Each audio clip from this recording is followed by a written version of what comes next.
যুক্তরাষ্ট্রের অধিবাসী ভিসা প্রত্যাশীদের জন্য সুখবর দিল বাংলাদেশে অবস্থিত মার্কিন দূতাবাস। আগামী 1 জুন 2026 থেকে ঢাকা দূতাবাসে সব ধরনের অধিবাসী ভিসা ক্যাটাগরিতে আবেদন মাত্র 2 কর্মদিবসের মধ্যে প্রক্রিয়াকরণ সম্পন্ন করবে।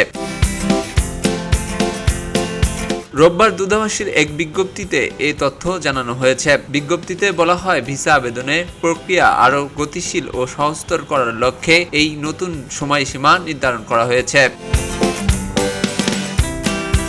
আগ্রহী আবেদনকারীদের বিস্তারিত তথ্য জানার জন্য দূতাবাসের ডাইরেক্টরি অফ ভিসা ক্যাটাগরিতে গিয়ে ইমিগ্রেন্ট ভিসা ক্যাটাগরির অংশটি যাচাই করতে অনুরোধ করা হয়েছে।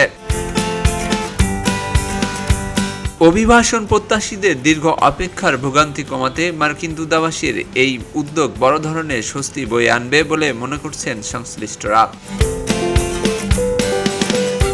এস আলী দুর্জয়, খবরের কাগজ, ঢাকা।